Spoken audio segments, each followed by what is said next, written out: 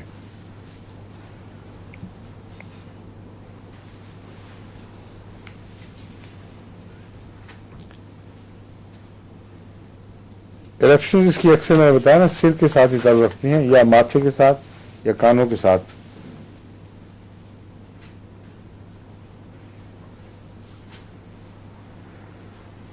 کانوں میں ہر قسم کی آوازیں چائنا کی یاد دلاتی ہیں. اینیمک کیسز میں عموماً آیا کرتی ہیں.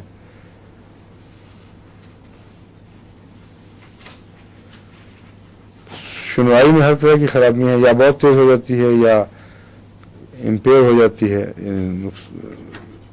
بعض پہلو سے ڈیفیکٹو ناقص ہو جاتی ہے.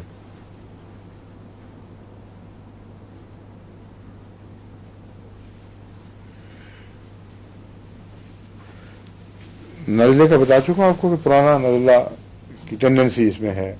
بتایا تھا ابھی نزلے کا رجحان پایا جاتا ہے اس میں. لیکن اس میں ایک نزلے کا رجحان ایک ہوتا ہے نا پتلا بار بار نزلہ ہونا وہ مراد نہیں ہے. نزلہ جو تھک واضفہ وہ بن جاتا ہے سیمی لیکوڈ سا وہ ہر وقت ناک کے اندر بنتا رہتا ہے آہستہ آہستہ تنگ کرتا رہتا ہے نکالنے کو دل چاہتا ہے پھر تھوڑی دیر کے بعد بن جاتا ہے. اس قسم کے کرونک نزلے میں یہ مفید ہے.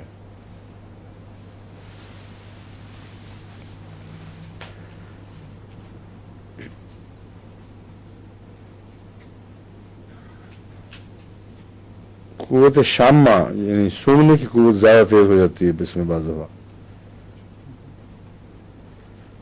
چھینکوں کا رجحان بھی پایا جاتا ہے اور زیادہ تر بائیں نوسٹرل میں اریٹیشن ہو کر چھینکیں آتی ہیں.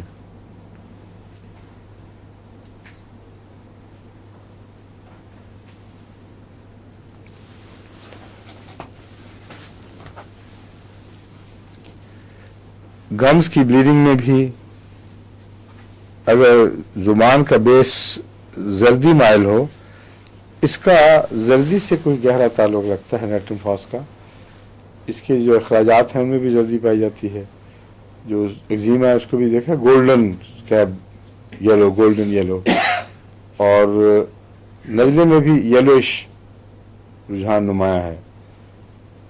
اگر زبان یلو کوٹ ہوئی ہو تو اس صورت میں یہ گم کی بلیڈنگ وغیرہ کے لیے بھی مفید ہے. یعنی ایسے مریض کے جو مسوڑے ڈھیلے ہو جاتے ہیں دانت نرم ہو جاتے ہیں لوز ہونے لگ جاتے ہیں خون نکلتا ہے اگر زبان کے اوپر زرد طے ہو تو نیپٹن فاس پہلے ٹرائی کرنی چاہیے باقی دوائیں بعد میں آئیں گی.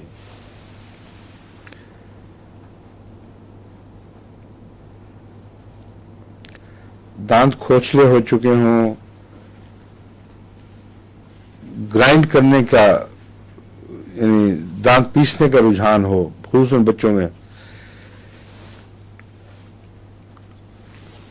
کھوڑے پڑ جائیں دانتوں میں جس کا مطلب ہے کہ بچوں کے لیے یہ مفید ہے. اور ایک اس کی وجہ یہ بھی ہے کہ نیٹرم فاس کا میٹھے سے تعلق ہے. میٹھے کا اینٹیڈوٹ ہے بہت حد تک. تو غالباً بچوں کو میٹھے کی عادت ہوتی ہے زیادہ وقتی طور پر شوگر بڑھ جاتی ہوگی خواہ ڈائبٹیز کا مریض نہ بھی ہوں تو دانتوں پر جو میٹھے کے بد اثرات ہیں ان میں نیٹرم فاس مفید ہے.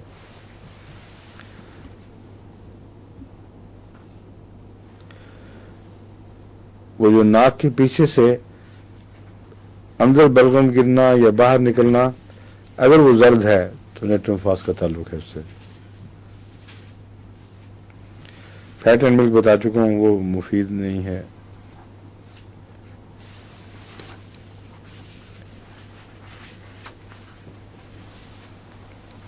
میدے میں السریشن انتہائی پیاس، بہت زیادہ پیاس اور ریچنگ، یہ ساری چیزیں جو ناسور بنتے ہیں جو میدے کے اندر یا ویسے زخم بن جائیں، اور طبیعت میں ریچنگ متلی کی ایک طرز کا نام ہے جس میں آدمی باب کا اپکائیاں لیتا ہے، کوشش کرتا ہے لیکن نکلتا کچھ نہیں، تو یہ اس کی خاص بات ہے۔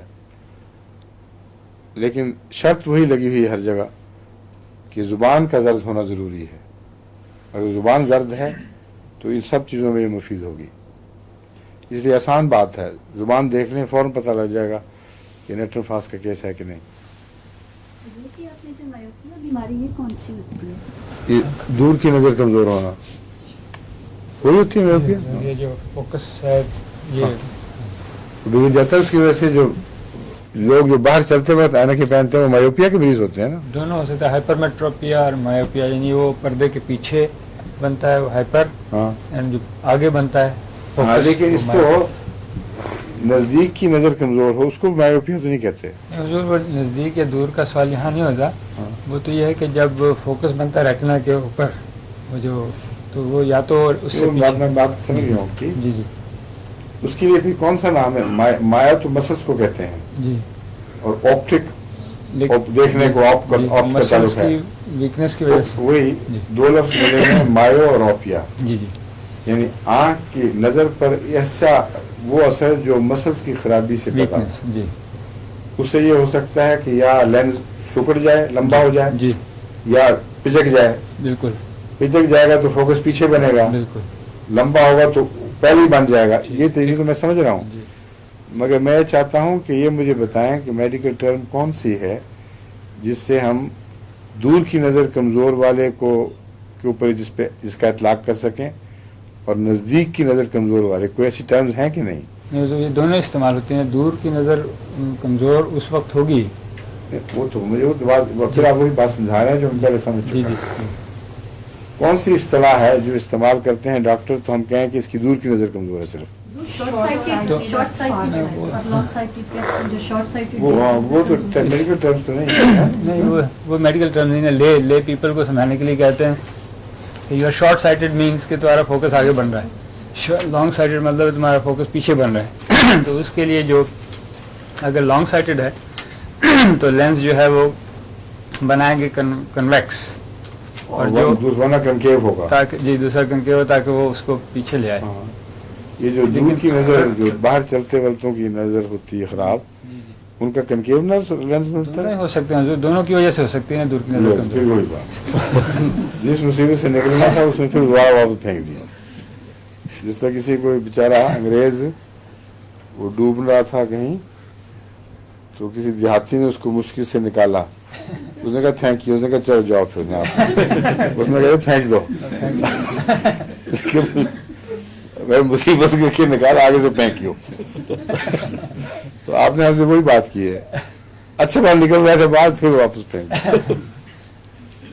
کوئی اصطلاح ایسی نہیں ہے، بس یہ کہیں کہ نہیں ہے، سمجھانا پڑے گا۔ ہاں جی جو باہر چلتے وقت اینک لگاتے ہیں ان مریضوں کا کوئی نام نہیں ہے، ہاں کو سمجھا کر نسخہ دینا پڑے گا۔ بہت جو نزدیک دیکھتے ہیں جی جی جس طرح روٹا کی علامتیں ہیں یا کونیم کی، وہ کوئی وہ کوئی نہیں۔ اچھا اب خود ہی سمجھانا پڑے گا یا سمجھنا پڑے گا، سمجھ گئے؟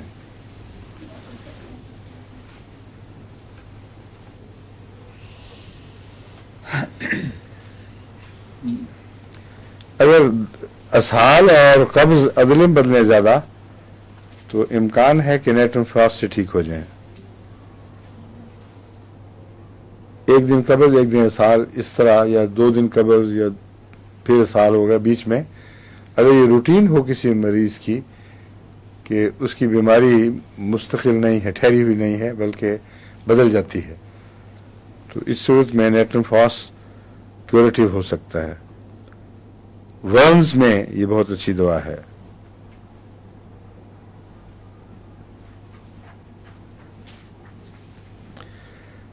رات کے جو بچے سوتے میں پیشاب کر دیتے ہیں ان میں نیکٹرم میور بھی مفید دیکھی ہے میں نے بعض دفعہ کالی فاس کے ساتھ ملا کے، مگر وہ زیادہ تر ان مریضوں میں ہے جہاں نوجوان سوتے ہیں اور پھر ان کو مشکل پڑتی ہے رات کو. پیشاب کرنے میں نیکٹرم فاس زیادہ مفید ہے، لیکن کالی فاس کے ساتھ ہی میں نے دی ہے، جب بھی دی ہے اکیلی نہیں.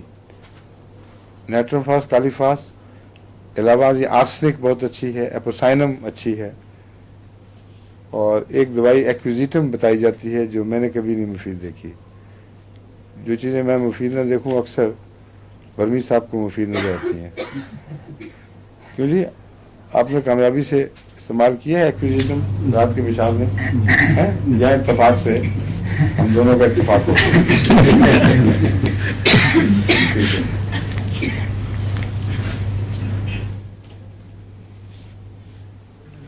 ایک بچہ ہے وہ اس کو ورمز نکلے بھی ہیں، دوائی بھی دی تھی، وہ ٹوچ کرتا ہے اس طرح سے نا، تو غالباً دس ٹرائی ٹوچ، اس کو عادت ہی پڑ گئی کہ اس طرح سے یہ جو اس قسم کی ٹویچنگز ہیں یہ چھوٹوں میں ہوں یا بڑوں میں ہوں، اگر یہ عمومی مسکولر بیماری بے چینی کی وجہ سے ہو تو پھر یہ ضروری ہے. بعض دفعہ مقامی طور پر کوئی چیز پنچ کر رہی ہوتی ہے یا کسی جگہ چوٹ لگی ہے مثلا یہاں کندھے پر اور اس کا اثر رہ گیا، وہ اور چیزیں اس کا نیکٹرم فاس سے تعلق نہیں ہوگا، اس کا آرنیکا یا دوسری ٹرومیٹک دواؤں سے تعلق ہوگا. لیکن جو آپ بتا رہے ہیں ہم نے ناصر کو بھی دیکھا ہوا ہے، وہ کراچی والے شاید سن بھی رہے ہوں، ان کو عادت ہے وہ یوں جھٹکتے ہیں اور کچھ کر نہیں سکتے، بے اختیاری ہے اس میں. تو کئی دوائیں دوسری میں نے استعمال کی تھیں کیونکہ ان کو فائدہ ہوا نہیں. آپ نے یاد دلایا تو نیٹرم فاس ہو سکتی ہے مفید ہو ان کو، کیونکہ اس میں یہ عمومی ہے ٹرینڈ. لیکن خاص طور پر اگر رات کو پیشاب کی رجحان ہو، اور ضروری نہیں کہ سوتے میں ہو، بعض دفعہ رات کو پیشاب زیادہ آنے لگ جاتا ہے، نیٹرم فاس میں بھی رات کو پیشاب زیادہ آ جاتا ہے. ایک اور اس میں نیٹرم فاس میں یہ بات ہے کہ پسینے کے دوران عموماً پیشاب میں کمی آتی ہے. اگر ایک طرف سے پانی کا اخراج زیادہ شروع ہو جائے تو دوسری طرف کمی آ جاتی ہے.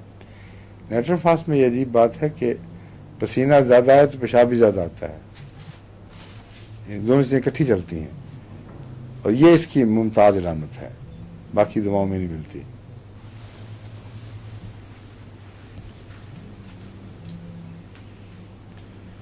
اور اگر وہ پروسٹیٹ گلینڈ والی علامتیں ہوں تو اس میں بھی یہ مفید ہے. یعنی دیر تک انتظار کر رہا ہے آدمی، پیشاب نہیں آ رہا، کچھ عرصے کے ہے صحیح مگر اس کے جاری ہونے میں کچھ وقت لگتا ہے.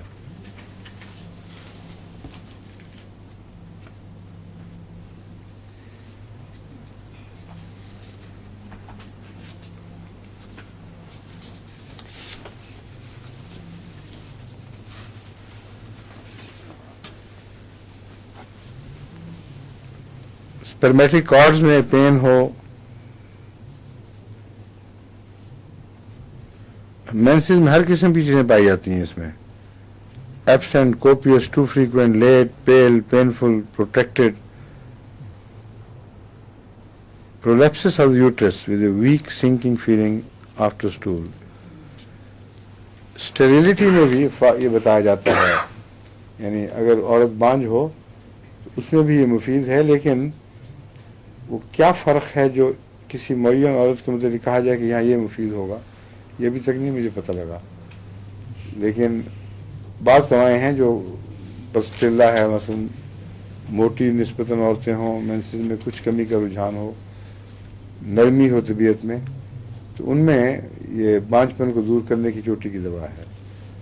روٹین کے طور پر اشوکا ایک اچھی دوا ہے مدر ٹنکچر میں، لیکن مغرب میں وہ نہیں ملتی. عام طور پر انڈین بارک ہے کسی درخت کی، اور اسی وجہ سے انڈیا میں تو عام ہے، پاکستان میں بھی ہے، لیکن یہاں میں نے نہیں دیکھی. لیکن یہاں گوسیپیم ملتی ہے، امریکہ میں بھی ملتی ہے.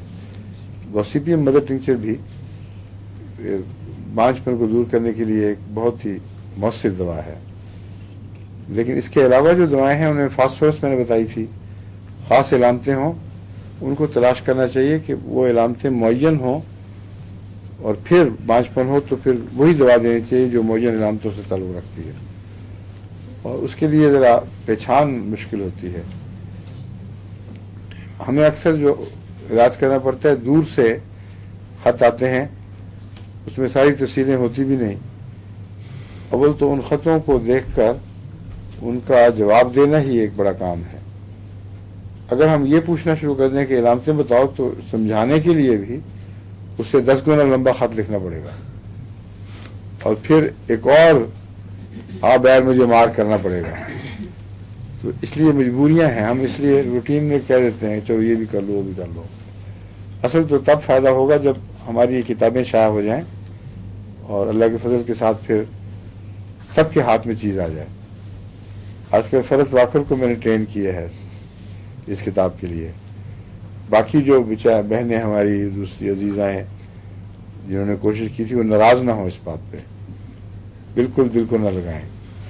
ان کی محنتیں اللہ ان کو جزا دے گا، مگر اب میری تسلی ہو گئی ہے. جس طرح میں چاہتا تھا، ان کو میں نے بتا دیا میرے پاس تو زیادہ وقت نہیں، فلاں سے مدد لے لیں. تو عموماً اچھا چھوٹے موٹے نقص تو رہتے ہیں دنیا میں، مگر ایک ورژن تو آئے کم سے کم ایسا جس کو پڑھنے کے بعد بار بار آدمی پڑھے تو اپنے گھر والوں کا، اپنے ماحول کا علاج کر سکے. تو یہ کتنے مہینے لگ جائیں گے فرد، اور تمہیں اندازاً انشاءاللہ یعنی انشاءاللہ اندازہ لگا رہی تھی کہ اگر ایک ویک میں 2 یا 3 کیسٹس بھی بن جائیں، 2 گھر پہ تو آپ ہی لگاؤ.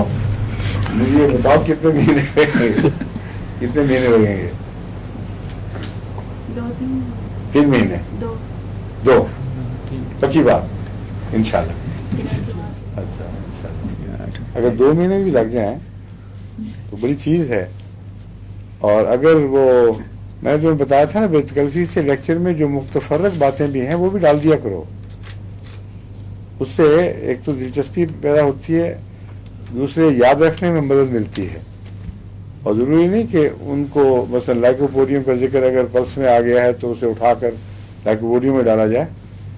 جہاں آتا ہے آنے دو، اور make it an interesting reading, natural reading. ٹھیک ہے؟ کیوں جی افتخار ریاض صاحب کی بیگم، آپ کا کیا حال ہے؟ بڑی دیر سے بولی نہیں آپ. ہاں ٹھیک ہے، کسی زبردست بن گئی ہوں پہ. اب کوئی نہیں مانتا آپ کی گھر میں؟ تھوڑی بہت چلتی ہے. کیا تھوڑی بہت چلتی ہے. تھوڑی بہت، زیادہ نہیں چلتی. کیا وجہ؟ کلیش ہو جاتا ہے. ہاں یہ ہے. ٹھیک ہے، لیکن میرا خیال سعدیہ آپ کی زیادہ قائل ہے. سعدیہ سے زیادہ بشرا. بشرا؟ ہاں جی. اچھا ٹھیک ہے. اس کا حال کیا ہے؟ وہ اب وہ آپریشن ہو گیا تھا، کامیاب ہے؟ جی بالکل ٹھیک. اچھا اب کہتے ہیں وقت ہو گیا ہے، اور یہ بھی کتاب بھی تقریباً ختم. وقت ہو گیا نا، کتاب یہ تقریباً ختم ہے، باقی انشاءاللہ کل سے. اور اس کے ساتھ وہ بھی تو ہے شکرن ایک اور تیار کر دوں گا آج. ٹھیک ہے. چوٹ کے لیے ایک خاتون نے پوچھا، وہ کہتی ہے کہ آرنیکا بھی لیتی رہی، پاؤں پہ ان کے ہمارے لچنا اسپورٹس میں چوٹ لگی تھی تو آرنیکا بھی لیتی رہی ہیں، پھر اس کے بعد آرنیکا رسٹاکس لی ہے، اب کہتی ہے روٹا بھی لیتی رہی ہیں، کوئی فرق نہیں پڑ رہا. یہ درد بہت شدید ہے پاؤں میں. وہ اس کو ضروری نہیں کہ وہ چوٹ کا اثر ہو، چوٹ کے نتیجے میں بعض دفعہ رومیٹزم ٹریگر آف ہو جاتا ہے، تو اس کا رومیٹک علاج کرنا پڑتا ہے. پھر بعض دفعہ بہانہ ہڈی کے اندر ایک بیماری موجود ہے، چوٹ لگے تو اوپر آ جاتی ہے، تو آپ نارمل ہڈی کا علاج کریں گے چوٹ کا تو وہ کام نہیں کرے گی. علامتیں دیکھیں آپ، اگر چوٹ کے نسخے کامیاب نہ ہوں تو چوٹ والے حصے کو بھلا دیں، صرف علامتوں پہ جائیں.